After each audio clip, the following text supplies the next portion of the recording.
వి gold trusted gold buyers మీరు తాకట్టు పెట్టిన బంగారాన్ని విడిపించి ఈ రోజు ఉన్న మార్కెట్ ధరకు కొనబడను 7771077720.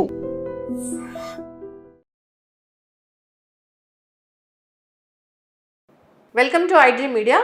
సో జనరల్గా బీపీ అంటే మనందరికీ తెలిసిందే 120/80 ఉంటే నార్మల్ లెవెల్స్ అని ఇలా ఫస్ట్ నుంచి మనకు తెలుసు. కానీ ఇప్పుడు బీపీ లెక్కలు మారాయి. 140/90 ఉన్న నార్మలే అంటున్నారు. వాస్తవం ఎంత? అసలు బీపీని మనం ఎలా చెక్ చేసుకోవాలి? మనం బీపీని తగ్గించుకోవాలంటే ఎటువంటి జాగ్రత్తలు తీసుకోవాలి? వివరాలు తెలుసుకుందాం. మనతో పాటు ఉన్నారు ప్రముఖ pulmonologist and critical care specialist doctor Ravindra గారు. డాక్టర్ గారు నమస్తే. నమస్తే డాక్టర్ గారు, బీపీ గురించి ఉన్న డౌట్స్ అసలు దేని గురించి ఉండవేమో. డయాబెటీస్లో కూడా అన్ని డౌట్స్ అడగము. బీపీ ఒక సైలెంట్ కిల్లరు. అది ఉందని తెలుసుకోకపోతే మనకి ప్రాణాలకి ప్రమాదం అని చెప్తూ ఉంటారు. బీపీ 120/80 ఉంటే నార్మలు. ఇప్పుడైతే 140/90 ఉన్న నార్మలే అంటున్నారు. లెక్కలు మారాయి అంటున్నారు. ఏం చెప్తారు డాక్టర్ గారు? ఇప్పుడు బీపీ అనేది యూనివర్సల్గా చాలా కామన్గా ఉండే జబ్బు. ఇది ఎవరికి వస్తుంది, ఎందుకు వస్తుంది అనేది తెలియదు. సో ఏ కారణం లేకుండా వచ్చే బీపీని ఎసెన్షియల్ హైపర్ టెన్షన్ అని అంటారు. సో అది నేను ఒక లంగ్ స్పెషలిస్ట్ అయ్యి ఉండి దాని గురించి ఎట్లా అని అంటే, మాకు ఈ బీపీ కేసులు ఆయాసంతో వస్తారు. అలానే ఒబేసిటీ ఉన్నవాళ్ళు, షుగర్ ఉన్నవాళ్ళు, బీపీ మీద ఎక్కువ తగ్గట్లేదు అనేవాళ్ళు చాలామంది మా దగ్గరికి వేరే కారణాలకి వస్తారు. అది కారణం ఏంటంటే అబ్స్ట్రక్టివ్ స్లీప్ అయిపోయినాయి ఈ గురక వలన. సో ఆ విధంగా మాకు బీపీకి సంబంధం ఉంటుంది. సో ఏదైనా ప్రాబ్లం ఉన్నప్పుడు ఇట్లా సో బీపీ కూడా కంపల్సరీ కంట్రోల్ చేయాల్సిన అవసరం ఉంటుంది. సో బాడీలో మనం అంతా హెల్తీగా ఉంటేనే మనకు మిగతావన్నీ కరెక్ట్ అవుతాయి, లేకపోతే సిమ్టమ్స్ రిలీవ్ ఉండదు. మీరంటే బీపీ ఈ క్లాసిఫికేషన్స్ అంటే ఇవి ఏమన్నా మారాయా? సో బేసికల్గా మనం ఆలోచిస్తే మన బాడీ డిజైన్ చేసింది 120/80కి. So god designed or nature designed 120/80. అంటే దానికి ఏం పెరిగితే ఏమవుతుంది అని అనుకుంటున్నాం చాలామంది. పెరిగితే ఇమ్మీడియట్గా ఏం చనిపోము. కానీ మన బాడీలో మనకందరికీ తెలుసు కేశనాళికలు అని ఉంటాయి. అంటే క్యాపిలరీస్. మన హెయిర్ ఉందా, హెయిర్ కన్నా థిన్గా కానీ హెయిర్ అంత సైజ్ కానీ ఉంటాయి క్యాపిలరీస్. ఈ క్యాపిలరీస్ మన కంటి రెటీనాలో కానీ, అలానే ఎస్పెషల్లీ కిడ్నీస్లో కానీ క్యాపిలరీస్ ఎక్కువ ఉంటాయి, బ్రెయిన్లో ఉంటాయి. ఇవి ఈ కేశనాళికలు అనేవి చాలా డెలికేట్ ఉంటాయి. కొన్ని బిలియన్స్లో ఉంటాయి. బిలియన్స్ అంటే కొన్ని వేలు, కొన్ని లక్షల్లో ఉంటాయి. వీటికి 120/80 దగ్గరే మన బీపీ ఉన్నప్పుడు కూడా మనం పుట్టినప్పటి నుంచి చనిపోయి రోజు కొన్ని అవి పగిలిపోతుంటాయి, హీల్ అవుతుంటాయి, కొన్ని తగ్గిపోతాయి క్యాప్. అందుకే మనం ముసలోళ్ళం అయ్యే కొద్దీ ఆ క్యాపిలరీస్ పోయి మనకి ఏజ్ పాటు పోతాయి కొన్ని. కానీ ఈ బీపీ అనేది కొంచెం పెరిగింది అనుకోండి, సో ఆర్గాన్ డ్యామేజ్ అనేది జరుగుతుంది. అయితే ఇప్పుడు ఎట్లా అంటే, ఇప్పుడు మనం పైప్ లైన్ చూస్తాం, ప్రెషర్ ఎక్కువైతే పగిలిపోతుంటాయి. సో చాలామందికి అర్థం కాని విషయం ఏంటంటే, ఈ బీపీ ఎక్కువైనా కానీ నేను 150/80, 160/90, 100 కూడా వేసుకొని తిరిగేస్తూ ఉంటారు. ఏమైనా అడిగితే నాకు బాగానే ఉంది కదా, నాకేం ప్రాబ్లం. ఆ ప్రాబ్లం వారికి ఆ క్షణానికి ఉండదు. లోపల ఆ కేశనాళికలు చచ్చిపోతూ ఉంటాయి. ఫర్ ఎగ్జాంపుల్ కొన్ని బిలియన్స్లో ఉన్న కేశనాళికలు అలా చనిపోతూ ఉన్నప్పుడు మనకి తెలిసే టైం వచ్చేసరికి కొన్ని సంవత్సరాలు పడుతుంది. ఆ సంవత్సరాల టైం తర్వాత మళ్ళీ తూచి ఇప్పుడు నేను బీపీ కంట్రోల్ చేసుకుంటాను అని నాకు ఆ కేశనాళికలు వెనక్కి రావాలంటే రావు. So that's called end organ damage. So మెమరీకి లాస్ రావటం, స్ట్రోక్, పగిలిపోయి రక్తనాళాలు చిట్లిపోయి మనకి పక్షవాతాలు రావడం, కంటిలో హైపర్టెన్సివ్ రెటినోపతి అని కళ్ళు చూపు పోవటం, రెటినా దగ్గర బ్లీడ్ అయిపోయి కేశనాళికల వలన, ఈ కిడ్నీలో ఈ క్యాపిలరీస్ పగిలిపోయి CKD, so flea eaten kidney అంటే లోపల డ్యామేజ్ అయిపోయి హైపర్టెన్సివ్ వలన వాళ్ళకి సీకేడీకి వచ్చేసి డయాలసిస్కి వెళ్ళిపోతారు, కిడ్నీ ఫెయిల్యూర్ అయిపోతారు. ఇవి కాక బీపీ ఎక్కువ ఉండటం వలన వాళ్ళకి, ఫర్ ఎగ్జాంపుల్ ఒకళ్ళు 150/90 ఉంది, సో వాళ్ళకి బాగానే ఉన్నాడు, కానీ వాళ్ళకి ఫ్లక్చువేషన్ ఆఫ్ మూడ్స్ ఉంటాయి, ఫ్లక్చువేషన్ ఆఫ్ ఎమోషనల్ థింగ్స్ ఉంటాయి. కొంతమంది కోపం వస్తుంది, కొంతమంది భయం వేస్తుంది, కొంతమంది ఎక్సర్సైజ్ చేసి పరిగెత్తాల్సి వస్తుంది, కొంతమందికి బరువులు ఎత్తాల్సి వస్తుంది. ఇలా డిఫరెంట్ థింగ్స్ లైఫ్ స్టైల్లో నడుస్తుంటాయి. కాబట్టి అప్పుడు బీపీ పెరగాల్సిన అవసరం ఉంటుంది. వాళ్ళకి 150, 160 ఆల్రెడీ ఉందంటే ఇంకా పెరిగింది, ఆ క్షణానికి కొలాప్స్ అయిపోవచ్చు. సో బీపీ కంట్రోల్ అనేది ఉంచుకోవడం అనేది అవసరం మనం నార్మల్గా. ఒకటి ఎండ్ ఆర్గన్ అవ్వకుండా, రెండు ఇలాంటివి ఏమీ అవ్వకుండా. అలానే ఈ హై బీపీతో మనకి ఈ బ్లడ్ ఫ్లో అవుతున్నప్పుడు బ్లడ్ వెజల్స్ డ్యామేజ్ అవుతాయి, పెద్దవి మేజర్ అక్కడ ప్లేక్ ఫార్మేషన్ ఎక్కువ ఉంటుంది. ఈ ప్లేక్ ఫార్మేషన్ ఉండటం వల్ల హార్ట్ అటాక్స్ రావటం, స్ట్రోక్స్ రావటం ఇలాంటివి కూడా జరుగుతాయి. సో బీపీ 120/80 అనేది నార్మల్. కాకపోతే ఈ చేంజెస్ అనేవి మరి ఎంత ఉన్నాయో తెలియదు, కానీ 80 years అండ్ అబోవ్ అయితే అప్పుడు 140/90 ఉన్న నార్మల్ కిందే. అడల్ట్స్ అండ్ యంగ్ పీపుల్ వాళ్ళందరూ 120/80 కిందే చూడాలి. అయితే 140/80 ఉంటే మరి ట్రీట్ చేసుకోవాలా? సో స్టేజ్ 1 కిందకు వస్తుంది. సో స్టేజ్ 1 కొన్ని మైల్డ్గా అయిపోయింది. Observation, diet changes, life style modifications ఇలాంటివి చేసుకోవడం మంచిది. 140 కన్నా దాటి కన్సిస్టెంట్గా ఉండి సమ్ సిమ్టమ్స్ ఏమైనా ఉంటే వాళ్ళకి ట్రీట్ చేయాల్సి వస్తుంది. ఒక్కొక్కసారి ఈ 80 మారుతూ ఉంటుంది కదా, 80 పెరుగుతూ ఉంటుంది, అది డయాస్టోలిక్ అంట. So diastolic, systolic. సో చిన్న వాళ్ళకి ఏంటంటే డయాస్టోలిక్ బాగుంటుంది, ఏజ్ పెరిగే కొద్దీ డయాస్టోలిక్ పడిపోతుంది బికాజ్ ఆఫ్ వెజల్ స్టిఫ్నెస్ మారటం వల్ల.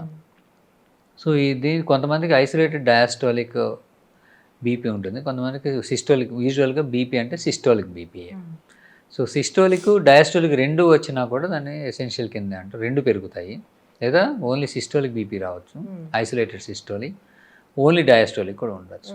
So depending on the reading టైప్ని బట్టి వాళ్ళు దానికి తగ్గట్టుగా వాళ్ళు ట్రీట్మెంట్ తీసుకోవాల్సి ఉంటుంది. మందులు వాడాల్సిందే. 120/80 కన్నా అంటే మనకి ట్రీట్మెంట్ ఆప్షన్ 120 to 140 దాకా మనకి ప్లే చేసుకోవచ్చు. సో కాన్స్టాంట్గా 130 ఉంటుంది, ఓకే, యాక్సెప్టబుల్, పెద్ద డ్యామేజ్ ఏమి ఉండదు. బట్ కాన్స్టాంట్గా 140 అండ్ అబోవ్ తగులుతుంది, తీసుకోవాలి. అయితే ఇందులో కూడా చాలా ట్రిక్స్ ఉన్నాయి. ఎట్లా అంటే బీపీ అనేది మనకు తెలియకుండా 140 అబోవ్ అనేది చాలా టైమ్స్లో వస్తుంది. ఎట్లా అంటే కొంతమంది సిగరెట్ తాగుతారు, తాగిన 4-5 hours వరకు, 6 hours వరకు బీపీ ఎక్కువ ఉంటుంది. ఆల్కహాల్ తాగిన చాలాసేపు వరకు బీపీ ఎక్కువ ఉంటుంది. ఆ టైంలో మనం చెక్ చేసుకున్న వేస్ట్. మనం ఎక్సర్సైజ్ చేస్తాం, నెక్స్ట్ 2-3 hours వరకు బీపీ ఎక్కువ ఉంటుంది. మెట్లు ఎక్కొచ్చాము, నడిచాము, బీపీ ఎక్కువ ఉంటుంది. ఎమోషనల్ ప్రాబ్లమ్స్ ఉన్నాయి, స్ట్రెస్, స్ట్రెయిన్ అయింది, కోపం వచ్చింది, బీపీ ఎక్కువ ఉంటుంది. ఫుడ్ తిన్నాం, స్టిమ్యులెంట్స్, ఇప్పుడు మసాలా ఆహారం తిన్నాం, వెంటనే బీపీ చెక్ చేయకూడదు, అప్పుడు ఎక్కువ ఉంటుంది. సో అలాగా చాలా కండిషన్స్ ఈ బీపీని మారుస్తుంటాయి. సో అవి తెలుసుకొని బీపీ చెక్ చేసుకోవాలి. యూజువల్గా బీపీ రెస్టింగ్ బీపీ అంటారు. రెస్టింగ్ బీపీ అంటే మనం ఫ్రెష్గా నిద్ర మంచిగా లేవగానే ఆ టైంలో ఉన్న బీపీ అనేది మనది బేస్ లైన్ కరెక్ట్ బీపీ. అంటే నిద్ర లేవగానే బీపీ చెక్ చేసుకోవాలి, చేసుకుంటే అది కరెక్ట్గా తెలుస్తుంది. ఈవినింగ్ సాధారణంగా లంచ్ తర్వాత యూజువల్గా బీపీ కొంత ఎక్కువ ఉంటుంది. సో ఆ టైంలో చెక్ చేసి 140 ఉందంటే మేబీ అది normal evening. So by the time evening వచ్చేసరికి మనకి ఈ లైఫ్ స్టైల్ స్ట్రెస్ ఉంటాయి కాబట్టి యూజువల్గా ఈవినింగ్స్ అనేది ఎక్కువ ఉంటుంది. సో దాన్ని మనం పట్టించుకోము. సో ఇవన్నీ ఏంటంటే ఫిజిషియన్ చూసుకొని దాన్ని బట్టి వాళ్ళకి డెఫినెట్గా అవసరమా లేదా అనేది వాళ్ళు డిసైడ్ చేస్తారు. సో మనం అంతా కూర్చొని చూసుకొని పైకి వచ్చింది, ఇది కిందకు వచ్చింది, ఇవి పెరిగాయి, ఇలాంటి వరీ సమస్య అంటే అన్నీ తెలుసుకోవాల్సిన అవసరం లేదు. సో ఇప్పుడు విషయం ఎట్లా ఉందంటే సెల్ఫ్ డెసిషన్ ఎక్కువైపోయింది, దానివల్ల వచ్చిన ప్రాబ్లమ్స్ ఎక్కువైపోతున్నాయి. సో చాలామంది ఏం చేస్తున్నారు, వాళ్ళకే వెళ్తారు, వాళ్ళే టెస్ట్ ఇస్తారు, ఇచ్చేసి వాళ్ళే టెస్టులు తీసుకొని వచ్చి చదివేస్తారు. పక్కన నార్మల్ వాల్యూస్ ఉంటాయి, దాన్ని చూసి కంపేర్ చేసుకుంటారు. సో చేసుకొని వాళ్ళే ఒక ఇమాజిన్ చేసుకొని దాన్ని కొన్ని రోజులకు ఒక యాంటీబయాటిక్ కూడా వాడేస్తారు, కొన్ని వాడేస్తారు. సో యూజువల్గా ఏంటంటే ఒక జబ్బు వచ్చింది అని దానికి ఏ టెస్ట్ చేయాలి అని, దానికి ఇంటర్ప్రిటేషన్స్ ఏంటి, దానికి ఏ ట్రీట్మెంట్ ఇవ్వాలి అని ఈ మధ్య పేషెంటే చేసేసుకుంటాం. అవును, చాట్‌జీపీటీని అడిగితే కూడా చెప్తుంది. బట్ దిస్ ఈజ్ నాట్, ఇది వేరే ఏ కంట్రీలో లేదు, ఒక ఇండియాలోనే ఉంది. So this is because of government problem. So life is precious అని చెప్తూనే we are doing so many wrong things where it becomes hazardous. చాలామంది చనిపోతున్నారు ఇలాగా self medication, self treatment, self pain killers antibiotics అయితే సో ఇట్లావన్నీ చేసుకొని డెత్ అయితే ఉన్నాయి. సో అవి ఎంతవరకు ఉన్నాయనేది మనకి డేటా తెలియదు, but we are seeing many cases. So ఇందులో కూడా బీపీ దగ్గరికి వచ్చేసరికి కూడా సో ఆ ఫ్యాక్టర్స్ అనేవి అన్నీ అందరికీ తెలియడానికి ఛాన్స్. హెల్త్ కేర్ ఉన్న వాళ్ళకి తెలుసుకోవాల్సిన, వాళ్ళు అదే పని మీద ఉంటారు కాబట్టి. సో వాళ్ళ పర్యవేక్షణ అట్లీస్ట్ వన్స్ ఆర్ ట్వైస్ వెళ్తే తెలుస్తాయి. దెన్ మీ షెడ్యూల్ పిక్ చేసుకొని తర్వాత దాన్ని ఫాలో అయ్యే సెల్ఫ్ మేనేజ్మెంట్ ఆఫ్ డిసీజ్ అంటారు ఎప్పుడైనా కానీ. సో ఫస్ట్ ముందే ఎక్స్పెరిమెంట్ చేయకుండా know the disease, then know the facts, staging of your disease ఎలా ఉంది, ఫ్యూచర్ అట్లా ఏం చేసుకోవాలి, what are the risk factors మనం అన్నీ తెలుసుకోవాలి. అవి తెలుసుకున్నాక జబ్బును మనం మేనేజ్ చేసుకోవాలి. మరి డాక్టర్ గారు బీపీ ఒకసారి వచ్చింది, డాక్టర్ ట్యాబ్లెట్ రాయడం మొదలు పెట్టారు, వాడమన్నారు, మేము మొదలు పెట్టాము, ఇది స్టాప్ చేసే పరిస్థితి ఎప్పుడైనా వస్తుందా? బీపీ అలాంటివన్నీ ఏంటంటే ఇర్రివర్సిబుల్ కండిషన్స్, ఒకసారి వస్తే ఉంటాయి. Very rarely few people, like sugar కూడా కొన్ని రోజులు ఉంటుంది మాయమైపోతుంది, అట్లా బీపీ కూడా కొంతమందికి ఆఫ్టర్ సమ్ కండిషన్స్ మాయమైపోయి కొంత తగ్గుతుంది. కారణాలు మల్టీఫ్యాక్టరీ. ఎలాంటి వాళ్ళు షుగర్ కంట్రోల్లో పెట్టుకొని బరువు తగ్గిపోయి డైట్ చేంజ్ చేసుకొని, సో స్ట్రెస్ లెవెల్స్ మారిపోయి, ప్రొఫెషన్ మారిపోయి, వాళ్ళకి ఏదో ఒక ఫ్యాక్టర్ అది కాజ్ చేసి వెళ్ళిపోయినాయి అనుకోండి, వాళ్ళు నార్మల్ అయ్యి చాలామంది బీపీ మందు వేసుకోకుండా కొన్ని సంవత్సరాలు బాగానే ఉంటారు. సో అలా వెళ్ళిపోవాలని 100లో ఒకరిద్దరికి జరుగుతుంది, 6,000లో కొంతమందికి అవుతుంది. మిగతా వాళ్ళందరూ కూడా అట్లానే అవుతుంది అనుకుని మానేస్తే మాత్రం వాళ్ళకే నష్టం జరుగుతుంది. సో బీపీ అనేది వచ్చింది ఉందా చెక్ చేసుకోవాలి రెగ్యులర్గా. ఈ చెక్ చేసుకుంటూ బీపీని దాన్ని బట్టి వాళ్ళు డెసిషన్ తీసుకోవాలి. అయితే చాలామంది నేను గమనించాం, మాకు వచ్చేవాళ్ళు ఈ ఆయాసంతో వస్తారు, బీపీ మంది వేసుకున్నారు, సార్ బీపీ చూసుకుంటే నార్మల్ ఉందని మానేసామన్నాడు. వాళ్ళు ట్యాబ్లెట్స్ వేస్తుంటే నార్మల్ ఉంది, సో దాన్ని మానేస్తారా, దానికి తెలియకుండా పెరిగి ఉంటుంది, ఆయాసాలు వచ్చేస్తాయి. సో బీపీ మందు అనేది వేస్తే నార్మల్ ఉంది అంటే మందు సరిపోయింది డోస్ అని. సో మందు డోస్ సరిపోయి బీపీ నార్మల్ అయిందని డోస్ తగ్గించకూడదు, అంతే మెయింటైన్ చేయాలి, రెండు మానేయకూడదు. ఈ రెండు చాలా మంది చేస్తుంటారు లైఫ్ స్టైల్. ఇంకొకటి, మీలాంటి డాక్టర్ల దగ్గరికి వస్తే ఒక ట్యాబ్లెట్ రాస్తే దాన్ని ఏళ్ల తరబడి వాడుతూ ఉంటారు, మళ్ళీ మధ్యలో ఫాలోఅప్కి వెళ్ళకుండా. అది ఇండియాలో చాలా ఎక్కువ అయిపోయింది. సో ఈవెన్ 5 years 6 years కూడా వాళ్ళు అదే ప్రిస్క్రిప్షన్ తీసుకెళ్ళి మందులు వాడేస్తున్నారు. This is again government policy problem. Why ఇంటర్నేషనల్గా అయితే ఒక ప్రిస్క్రిప్షన్ ఇస్తే ఆ ప్రిస్క్రిప్షన్ మెడికేషన్ అనేది ఫస్ట్ గోస్ టు ఫార్మసిస్ట్. ఎందుకంటే మెడిసిన్స్లో చాలా క్లాసిఫికేషన్స్ ఉంటాయి. సో షెడ్యూల్ హెచ్ అని, డేంజరస్ అని, నార్కోటిక్స్ అని, అండ్ కొన్ని లిమిటెడ్ యూసేజ్ అని, సైడ్ ఎఫెక్ట్స్, ఈ ప్రొఫైల్స్ అన్నీ చాలా ఉంటాయి. సో ఈ మందులు రాసేటప్పుడు ఏ పేషెంట్కి ఏం రాస్తాము అనేది డాక్టర్కి సిచ్యువేషన్ బట్టి రాస్తారు. దాని తర్వాత అవి ఎక్స్ప్లెనేషన్ చేయటం, ఎన్ని ఇవ్వాలి అనేది మాత్రమే, ఎన్ని మందులు ఇవ్వాలని రాసినాక those things goes to pharmacist. Qualified pharmacist అవన్నీ చూసినాక పేషెంట్కి ఎన్ని, ఫర్ ఎగ్జాంపుల్ 2 నెలలు వాడాలి మందులు, ఆ 2 నెలలే సప్లై చేస్తాడు, చేసి ఆ ప్రిస్క్రిప్షన్ అక్కడితో ఎండ్ చేస్తాడు. ఎందుకంటే చేసే ముందు వాళ్ళకి ఆ సైడ్ ఎఫెక్ట్స్, ఆ మందులు ఎప్పుడు వేసుకోవాలి, విత్ ఫుడ్ వేసుకోవాలా, ఆఫ్టర్ ఫుడ్ వేసుకోవాలా, ఖాళీ పొట్ట మీద వేసుకోవాలా, ఇట్లా అన్నీ ఎక్స్ప్లెయిన్ చేస్తూ, సైడ్ ఎఫెక్ట్స్ కూడా మీకు ఈ లక్షణాలు కనబడితే మందు ఆపాలి, డేంజరస్ అన్నీ చెప్పి సైన్ తీసుకొని ఎండ్ చేసి ఇస్తారు. అయితే ఫర్ ఎగ్జాంపుల్ కొన్ని ఒకరికి జ్వరం వచ్చింది, 5 రోజులు యాంటీబయాటిక్స్ రాసాము, అక్కడితో ఎండ్ అయిపోవాలి 5 రోజుల్లో. కానీ ఇదే యాంటీబయాటిక్ వాళ్ళు ఒక 10 కోర్సులు 20 కోర్సులు కొనేసుకుని వేసేసుకుంటారు. సో అదే వచ్చింది కదా లాస్ట్ టైం, మళ్ళీ డాక్టర్ దగ్గరికి వెళ్తే సేమ్ మందు రాస్తాడు. సో అనవసరంగా వెళ్ళడం ఎందుకు, ఇదే ప్రిస్క్రిప్షన్ తీసుకెళ్ళి వాడేద్దాం. యాక్చువల్లీ ఏంటంటే మనం వెళ్ళి వెర్బల్గా అడిగినా, మనం వెళ్ళి ఓల్డ్ ప్రిస్క్రిప్షన్ ప్రొడ్యూస్ చేసినా, మనం వెళ్ళి మనకు ఒక టెస్ట్ చేయమని చెప్పినా, ఇవి లీగల్లీ చేయకూడదు. ఇది గవర్నమెంట్ మరి ఎందుకు పట్టించుకోవట్లేదో మరి గవర్నమెంట్కే తెలియాలి. ఎందుకంటే ఒక మెడిసిన్ అనేది రూల్ దాటి వేస్తే, ఎనీ మెడిసిన్ దాని సైడ్ ఎఫెక్ట్స్ ఉంటాయి. కొంతమంది సైడ్ ఎఫెక్ట్ వర్సెస్ లైఫ్, ఇప్పుడు అది వేయకపోతాడు చనిపోతాడు, లేదు వేస్తూ కొన్ని సంవత్సరాలు బతుకుతాడు, కొన్ని డెకేడ్స్ బతుకుతారు, సో వేయమని చెప్తారు. సో ఈ benefit versus loss, benefit versus side effects, ఇవన్నీ వాళ్ళకి డాక్టర్ చెప్పి చేస్తారు.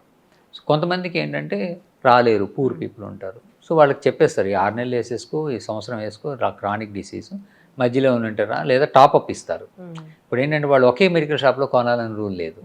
సో ఒక మెడికల్ షాప్లో కొన్నాక యాక్చువల్లీ వెస్టర్న్ వరల్డ్లో కానీ ఎక్కడ అదర్ దాన్ ఇండియా ఆ ప్రిస్క్రిప్షన్ ఇంకో చోటకి వెళ్ళడానికి లేదు. సో వాళ్ళకి దొరకదు. అప్పుడు ఏం చేస్తారంటే వెస్టర్న్లో కూడా డాక్టర్స్, నువ్వు రాలేవు, నీకు ప్రాబ్లం ఉంది, so we will give top-up when ever you ask. So వాడు $400 ఛార్జ్ చేసేవాడు $10 $20 తీసుకొని కొంతమంది నీడి వాళ్ళకి వాళ్ళ కోసం వచ్చి అంత కట్టాలి, వాళ్ళకి ఆ టాప్అప్ ఇచ్చేస్తారు. సో అది రూల్.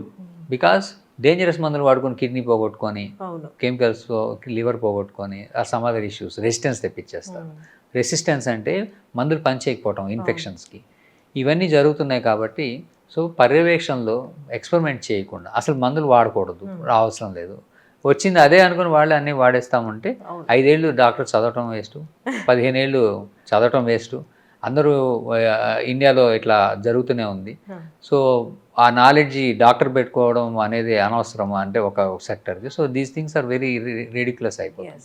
సో దీనికి తగ్గట్టుగా మనకి నేషనల్ హెల్త్ పాలసీ కింద వాళ్ళు ఇవి చేయాల్సినవి చాలానే ఉన్నాయి. సో బీపీ మందు ఒకసారి వచ్చి స్టార్ట్ చేసినాక పోవడం అనేది జరగదు. జరిగితే అది చూసుకొని ఆపుకోవాలి. సాధారణంగా బీపీ మందు అవసరం లేదంటే వాళ్ళకి బీపీ పడిపోయి డౌన్ అయిపోయి కిందకి నీరసాలు రావడం, కొలాప్స్ ఇలాంటివి అవుతాయి. అప్పుడు ఆపుతారు.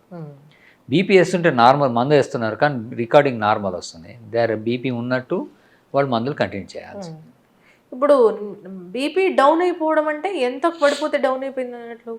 90 సిస్టోలిక్ అండ్ 60 to 70 డయాస్టోలిక్. అంటే మనకి ఒక 30 సిస్టోలిక్లు పడిపోయినా అంతకన్నా డౌన్ అయితే కిడ్నీ అనేది ఫెయిల్ అయిపోయే ఛాన్స్ ఉంటుంది. అంటే కిడ్నీకి మనకి యూరిన్ ఫామ్ అవ్వాలంటే ఒక ఫిల్టర్ అనమాట. కిడ్నీ ఫిల్టర్ అవ్వాలంటే మనకు ఒక ప్రెషర్ ఉండాలి. ఆ ప్రెషర్ లేకపోతే కిడ్నీ ఫెయిల్ అవుతుంది. వన్స్ ఫెయిల్ అయిందంటే అది వెంటనే మళ్ళీ పనికి రాదు. అంటే ఇప్పుడు ఈరోజు బీపీ నాకు సడన్గా కొలాప్స్ అయిపోయి బీపీ పడిపోయింది, ఒక 2 నిమిషాలు పడిపోయింది. ఈ లోపల నేను చనిపోలేదు కానీ నాకు ఐ ఫ్లూయిడ్స్ ఇచ్చారు, రికవర్ అయ్యాను. బీపీ పెరిగింది కానీ కిడ్నీ పని చేయమంటే వెంటనే పని చేయదు, దాని ఎక్యూట్ కిడ్నీ ఇంజరీలోకి వెళ్ళిపోతుంది. అది ఇట్ టేక్స్ సమ్టైమ్స్ 2 days, ఒకసారి గంట పట్టచ్చు, ఒకసారి వారం పట్టచ్చు, ఒకసారి డయాలసిస్ కూడా చేయాల్సి రావచ్చు. సో క్రిటికల్లీ డౌన్ అయినప్పుడు మాత్రం దాన్ని లో బీపీ అని పడిపోతాం, దానికి మనం వెంటనే క్లియర్ చేసుకోవాలి. సో దాని పరిస్థితి రాకుండా చూసుకోవాలి. తెలిసిపోతుంటుంది వాళ్ళకి వీక్నెస్, కొలాప్స్ అవటం, స్వెట్టింగ్ రావటం ఇలాంటివి వచ్చేస్తుంటాయి. సో బీపీ చెక్ చేసుకొని ఆ మందులు వేసుకోకపోవడం, వేసుకొని ఆగటం, అవసరమైతే ఐ ఫ్లూయిడ్స్ వెంటనే ఇవ్వటం, మెడికల్ అటెన్షన్కి వెళ్ళటం జరగాలి. మరి డాక్టర్ గారు, ఉప్పు తింటే బీపీ బాగా పెరిగిపోతుందా? ఎస్, ఉప్పు అనేది బీపీ పెరగడానికి ఒక కారణం రావడానికి. ఏంటంటే మనకి టోనిసిటీ అంటాం. ఇప్పుడు మనం ఏంటంటే నీళ్ళలో మనం ఈ ఉప్పు కలిపితే దానికి ఒక టోనిసిటీ వస్తుంది, దాని డెన్సిటీ పెరుగుతుంది. సింపుల్గా చెప్పాలంటే మనం కోడిగుడ్డు నీటిలో వేస్తే మునిగిపోతుంది, అది ఉప్పు నీళ్ళు వేస్తే తేలుతుంది. సో దానికి ఉప్పు కలిసింది అంటే దాని యొక్క మారాలి, రక్తం యొక్క కెపాసిటీ మారుతుంది, చిక్కదనం అవుతుంది. అంటే టోనిసిటీ అంటారు. ఆస్మోలారిటీ, టోనిసిటీ పెరగటం వల్ల బీపీ పెరుగుతుంది. సో ఈ బీపీ పెరుగుతుంది కాబట్టి బీపీ రాకుండా ఉండాలన్నా వచ్చిన వాళ్ళైనా ఈ ఉప్పుని కంట్రోల్ చేసుకోవాలి. పచ్చళ్ళు కూడా తినకూడదు. పచ్చళ్ళు అంటే డైలీ బాడీలోకి వెళ్ళాల్సిన ఉప్పు ది బెస్ట్ అంటే 1.5 grams కన్నా తక్కువ ఉండాలి. సో మన ఇండియాలో అయితే 4-5 grams వెళ్ళిపోతుంది, ఎక్కువ వెళ్తుంది. సో 1.5 grams నుంచి 2300 అంటే 2.3 grams లోపలే ఉండాలి రోజు వెళ్ళేది. అంతకన్నా ఎక్కువ వెళ్తే మనకి బీపీ వలన వచ్చే నష్టాలు ఎక్కువ వస్తాయి. కిడ్నీ కూడా వాటిని బయటికి తీయలేదు, అంటే యూరిన్లో మనకి ఈ సాల్ట్ బయటికి వెళ్ళిపోతాయి, ఎక్కువ ఎక్సెస్ ఉన్నవి. సో ఆ కెపాసిటీ దాటిపోతుంది. సో మనకి బాడీలో ఉండిపోవడం వలన బీపీ ఎక్కువయ్యే ఛాన్స్ ఉంటుంది. అలాని అసలు ఉప్పు పూర్తిగా మానేస్తే కూడా కావాల్సిన మనకి లవణాలు కావాలి బాడీకి. ఆ లవణాలు మినరల్స్ లేనిదే మనం బతకం. సో పర్మిటెడ్ లెవెల్లో కరెక్ట్గా ఎంత కావాలో అంతే తీసుకోవాలి, ఎస్పెషల్లీ ఉప్పు. ఇప్పుడు నేను ఫస్ట్ టైం బీపీ చెక్ చేసుకోవాలనుకుంటున్నాను, లేదా నాకు బీపీ ఉందో లేదో తెలుసుకోవాలి, మానిటర్ చేసుకోవాలనుకుంటున్నాను. ఇప్పుడు ఒక ఎక్స్పెరిమెంట్ లాగే చేసి చూపించాలి మనము. బీపీ చెకింగ్ అంటే డిజిటల్ మీటర్స్ ఉంటాయి, లేదంటే మీ హాస్పిటల్స్లో అయితే వేరే అక్యురేట్గా చూపించేవి ఉంటాయి. సో డిజిటల్ దాంట్లో చూసుకునేటప్పుడు మేము ఎలాంటి జాగ్రత్తలు తీసుకోవాలి, చేసే తప్పులు ఏంటి ఒకసారి చూపిద్దాం డాక్టర్ గారు. దీనికన్నా ముందు ఈ బీపీ ఈ చెక్ చేసుకోవాలి, ఎప్పుడు చెక్ చేసుకోవాలి, అసలు లక్షణాలు ఏంటి? చాలామందికి లక్షణాలు ఉండవు. సో కొంతమందికి ఏంటంటే చేయి లాగటం, అది హార్ట్ అటాక్ లాగా, కొంచెం బీపీ ఎక్కువ ఉంటే చేయి లాగటం వస్తుంది, తల తిరుగుతుంటుంది, ఈ ఆక్సిపిటల్ అంటే ఈ మెడ దగ్గర నొప్పి వస్తుంది, దట్ ఇస్ ద మెయిన్ కారణం. కొంతమందికి ఈ లక్షణాలు కూడా ఉండవు, చాలా బీపీ ఉంటుంది, మామూలుగా తిరిగేస్తుంటారు. సో ద ఓన్లీ ఏంటంటే లక్షణాలు లేని వాళ్ళు కూడా ఎప్పుడైనా బీపీ చెక్ చేసుకుంటూ ఉంటాం, ఒక్కటే మార్గం. సో ఈ చెక్ చేయడం అనేది ఈ డిజిటల్, ఒకప్పుడు ఈ డిజిటల్ అనేవి లేవు. అవును. సో ఓన్లీ మాన్యువల్గా చూసేవాళ్ళు ఈ మెర్క్యూరీ మేనోమీటర్ తోటి. ఆ డిజిటల్ కూడా అదే వచ్చాయి. కరెక్టా? ఇప్పుడున్న క్రైటీరియాలో ఇదే కరెక్ట్, డిజిటల్. వై? ఇప్పుడు అంటే ఇంటర్ పర్సనల్ వేరియేషన్ అని అంటారు. పర్సన్ టు పర్సన్, అంటే ఒక పర్సన్ చూస్తే 180 ఉంటుంది, ఒక పర్సన్ చూస్తే 160 ఉంటుంది.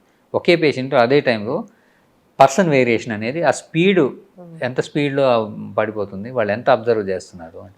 సో ఇంటర్ పర్సనల్ వేరియేషన్ వలన బీపీ 140 చెప్తే ఒకళ్ళు 180 చెప్తారు. సో దానివల్ల ఏంటంటే ఈ డిజిటల్ అనేది సేఫ్. ఇప్పుడు వెస్ట్రన్ వరల్డ్లో దాదాపుగా పర్సనల్ చెకింగ్ లేదు, డిజిటలే వచ్చేసాయి. ఈ డిజిటల్ అనేది ప్రోగ్రామ్, అవి ఫిక్స్డ్గా ఒకే స్పీడ్తో చూస్తాయి. ఇప్పుడు మనకి పల్సు మనకి నిమిషానికి 72 సార్లు కొట్టుకోవాలి, అంటే దాదాపుగా లెస్ దెన్ 1 సెకండ్కి ఒక బీట్ కొట్టుకుంటుంది. ఈ బీట్కి మధ్యలో మనం ఎంత స్పీడ్గా మెర్కురీ కాలం దింపుతున్నాము అనేది, బాగా స్పీడ్ దింపితే బీపీ ఉన్నా కూడా తెలియదు అసలు. అయితే మంచి. సో ఇదైతే ఒకే స్పీడ్తో చూస్తాయి, ఒకే స్పీడ్తో చూస్తే. కాకపోతే ఇందులో కొన్ని ఏంటంటే మిస్టేక్స్ ఏంటంటే, చేయి కదిలిచ్చిన తర్వాత కఫ్ సరిగా పెట్టుకోకపోయినా, లూజ్గా కట్టినా అవి పనిచేయదు, రీడింగ్ తప్పు ఇస్తుంది. సో అవి ఎర్రర్ ఇస్తుంది. సో దానికి రకరకాల కారణాలు ఉంటాయి. ఒకటేంటంటే ఒబేసిటీ. సేమ్ కఫ్ అన్ని సైజులకి సరిపోదు. సో వాళ్ళకి సరిపడా సైజు కఫే తీసుకోవాలి. యూజువల్గా యూనివర్సల్గా అందరికీ కనబడే తీసుకొస్తారు.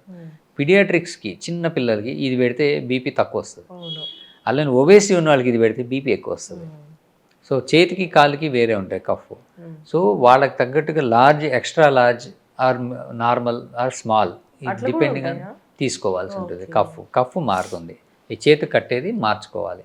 యూజువల్గా ఏంటంటే నార్మల్ వెయిట్ ఉన్నవాళ్ళు, లైట్ ఒబేసిటీ ఉన్నవాళ్ళు, అంటే చేయి లావు లేని వాళ్ళు దీంతో సరిపోతుంది. కానీ కొంతమంది ఏం చేస్తారంటే లూజ్, ఆ చేయి తిరిగిపోతుంటుంది కఫ్ కట్టినా కూడా. అలా తిరిగిపోతూ ఉంటే కనుక ఆ రీడింగ్ కరెక్ట్ కాదు. అలానే position of the cuff, position ఏంటంటే ఇప్పుడు మనకి చేతి మడుతుంది కదా, ఇది చేయి దండం అంటాం. ఈ చేయి దండానికి కరెక్ట్గా మిడిల్ పార్ట్లో కట్టాలి. అంటే కిందకి కట్టద్దు, పైకి కట్టద్దు, మిడిల్ పార్ట్. 1, 2, 3 పార్ట్స్ చేస్తే ఈ మిడిల్ పార్ట్లోనే కట్టాలి. కిందకి కడితేనేమో ఈ జాయింట్ మీదకి వస్తుంది, మనకి తెలియదు. పైకి కడితేనేమో ఈ మధ్యలో డిస్టర్బెన్స్ వచ్చేసి తెలుసు. సో మిడిల్లో కడితే వచ్చే రీడింగ్ కరెక్ట్ ఉంటుంది. అలానే ఆ కఫ్లో మనకి ఈ బీపీ మెజర్ చేసే బెలూన్ ఒకటి ఉంటుంది. ఆ బెలూన్ పొజిషన్ కూడా ఇంపార్టెంట్. ఆ బెలూన్ వచ్చి మన ఆర్టరీ మీదే పడాలి. మనకి ఇక్కడ రక్తనాళం వెళ్తుంది. ఆ బెలూన్ ఆపోజిట్లో కడితే బీపీ సరిగా తెలవదు. సో ఇవన్నీ ఎక్కువ వస్తుంది బీపీ ఒకసారి. సో అవన్నీ స్మాల్ అండ్ ప్రతి ఒక్క విషయాన్ని తెలుసుకోకుండా మనము చేస్తే ఎక్కువ వచ్చింది తక్కువ వచ్చింది అనుకో, ఇంకా టెన్షన్ ఎక్కువ. అలానే డిజిటల్ది పెట్టినప్పుడు యూజువల్గా 2 సార్లు 3 సార్లు చెక్ చేసుకొని దాని యావరేజ్ తీసుకోవడం బెటర్. ఫస్ట్ తీసుకోకూడదు అసలు. తీసుకోవచ్చు, కానీ ఏంటంటే 2 సార్లు 3 సార్లు చెక్ చేసుకొని డిఫరెంట్ టైమ్స్లో కూడా చెక్ చేసుకొని వాటి యావరేజ్ తీసుకోవడం మంచిది ఎప్పుడైనా. బట్ కట్టేటప్పుడు మాత్రం అవన్నీ ఫిక్స్డ్గా మనం చేసుకోవాలి. చూపిద్దాం డాక్టర్ గారు. ఈ బీపీ ఎవరికి వాళ్ళ ఇంట్లో చెక్ చేసుకునేటప్పుడు ఈ బీపీ కఫ్ గురించి కొంత మనం తెలుసుకోవాలి. ఇక్కడ చూస్తే ఈ బీపీ కఫ్ మీద ఒక పిక్చర్ ఇచ్చాడు. ఈ ఆర్మ్ సర్కంఫరెన్స్ ఇప్పుడు అందరికీ ఒకటే కాదు, ఇది 32 సెంటీమీటర్స్ సర్కంఫరెన్స్ 22 ఇంచ్ దాకా పనిచేస్తుంది. అంటే టూ మచ్ ఒబేసిటీ ఉండి 100 కేజీలు ఉన్న వాళ్ళకి ఇది పనిచేయదు. సో యావరేజ్ అడల్ట్కి ఇది పనిచేస్తుంది.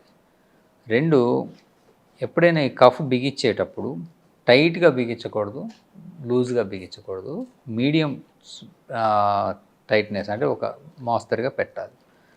తర్వాత ఈ కఫ్ ఎక్కడ పెట్టాలి అనేది మనకి ఇక్కడ ఒక లైన్ ఉంది. ఈ మడత, చేతి మడతకి 2 సెంటీమీటర్ల పైన వచ్చేటట్టుగా కట్టుకోవాలి. ఈ 2 సెంటీమీటర్ మరీ కిందకు వచ్చినా బాగా పైకి వెళ్ళినా ఈ రీడింగ్ తేడా వస్తుంది. తర్వాత ఈ కఫ్ కట్టినప్పుడు ఈ కఫ్ అనేది మనకి ఈ కఫ్ ఏదైతే కడతామో అది మన గుండె లెవెల్లో ఉండాలి. ఇప్పుడు ఇది కట్టినాక ఇట్లా చెయ్యి ఎత్తారనుకోండి మారిపోతుంది. సో ఇది గుండె లెవెల్లో లేదు. సో హార్ట్ లెవెల్లో ఉండాలి. పడుకున్నా కూర్చున్నా మనం నిలబడిన హార్ట్ లెవెల్లో ఉండాలి. తర్వాత ఈ కట్టేటప్పుడు మనకి బీపీని కొలిచే పార్ట్ ఇక్కడే ఉంటుంది, ఇంత పార్ట్. మిగతాదంతా ఓన్లీ కట్టడానికి కోసం. సో అందులో వీళ్ళు ఇక్కడ ఒక చిన్న మార్క్ ఇచ్చారు, ఆర్టరీ, ఏఆర్టీ.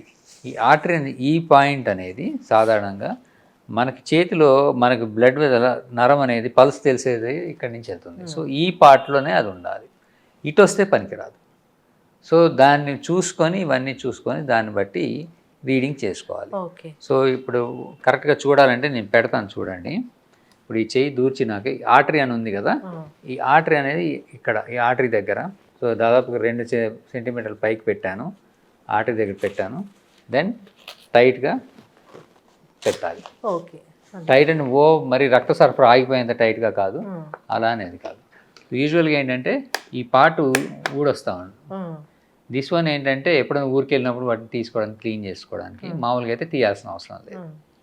సో ఇది వేసినాక దీన్ని మనం చెయ్యిగా పూర్తిగా కదిలించకూడదు. ఇది స్టార్ట్ చేసిన దాని టైం తీసుకున్నప్పుడు చెయ్యి కదిలిస్తున్నా, మనము మాట్లాడుతున్నా, తిరుగుతున్నా రీడింగ్ మారిపోతుంది. ఓకే. సో చెయ్యి కదిలించకుండా మనం ఇది ప్రెస్ చేసి వెయిట్ చేయాలి.